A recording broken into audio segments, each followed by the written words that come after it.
دنیا کہتی ہے غزہ کے لیے امن چاہیے، لیکن سوال یہ ہے کیا غزہ پیس بورڈ واقعی امن لائے گا یا یہ طاقتور ممالک کا نیا کنٹرول سسٹم ہے؟ اباؤٹ ہب کی ویڈیوز میں خوش آمدید۔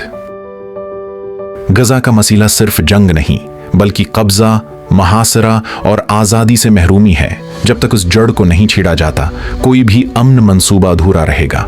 غزہ پیس بورڈ دراصل کوئی باقاعدہ منتخب حکومت نہیں بلکہ ایک انٹرنیشنل پلان ہے جس پر امریکہ، اقوام متحدہ اور چند طاقتور ممالک غور کر رہے ہیں۔ اس منصوبے کے تحت غزہ کو براہ راست فلسطینی قیادت کے بجائے ایک انٹرنیشنل مینجمنٹ فریم ورک کے تحت چلانے کی بات کی جاتی ہے۔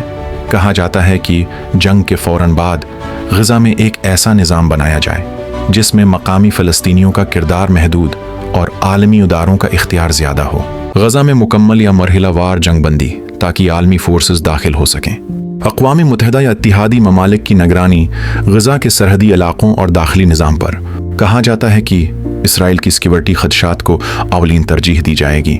غزہ میں ایک عبوری حکومت جس کے تحت غیر منتخب ماہرین، عالمی نمائندے، محدود فلسطینی شمولیت، تمام مسلح مزاحمتی تنظیموں کو غیر مؤثر بنانے یا ختم کرنے کی شرط۔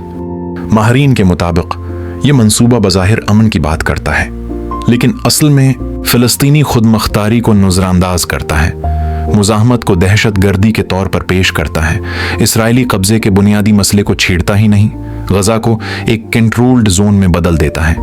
یہ امن نہیں بلکہ ایک نیا انتظامی قبضہ ہو سکتا ہے۔ سب سے بڑا سوال یہ ہے کہ کیا غزہ پیس بورڈ بنانے سے پہلے فلسطینی عوام کی رائے لی گئی یا پھر ایک بار پھر اون کے مستقبل کا فیصلہ اون کے بغیر کیا جا رہا ہے؟ غزہ پیس بورڈ کو کھل کر یا بالواسطہ طور پر کچھ طاقتور عالمی ممالک اور اداروں کی حمایت حاصل ہے۔ یہ حمایت زیادہ تر امن اور استحکام کے نام پر کی جا رہی ہے۔ امریکہ غزہ میں جنگ بندی کا حامی، عالمی نگرانی کے منصوبے کی حمایت، اسرائیل کی سیکورٹی کو اولین ترجیح۔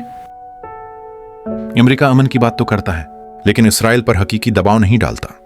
یورپی یونین ہیومانیٹیرین سیز فائر کی حمایت، عالمی انتظامی کردار کے حق میں اسرائیل سے سفارتی تعلقات برقرار۔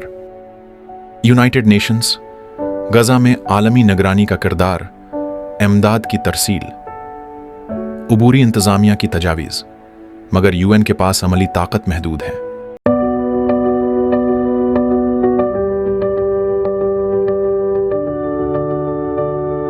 یہ ممالک کھل کر اسرائیل کی مخالفت نہیں کرتے بلکہ امن منصوبوں کی سفارتی حمایت کرتے ہیں۔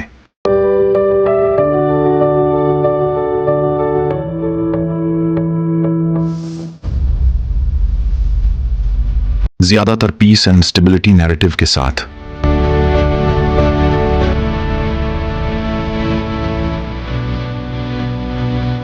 پاکستان کسی رسمی غزہ پیس بورڈ کا رکن نہیں لیکن موجودہ حکومت بین الاقوامی امن منصوبوں کی سفارتی سطح پر حمایت کرتی نظر آتی ہے۔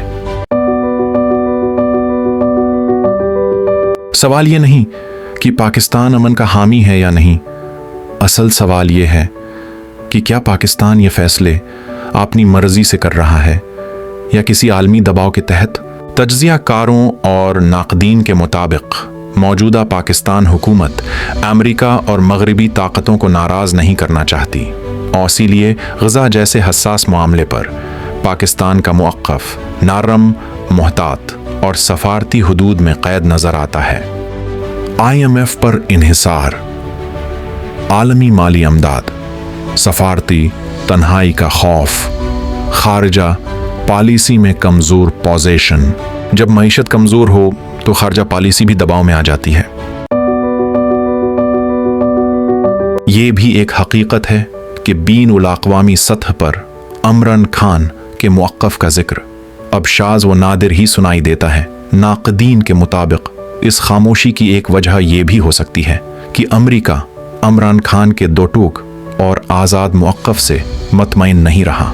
یہ کہنا کہ سب کچھ صرف امریکہ کے کہنے پر ہو رہا ہے ایک الزام ہو سکتا ہے، لیکن یہ سوال ضرور ہے کہ پاکستان کی آواز پہلے جیسی مضبوط کیوں نہیں رہی؟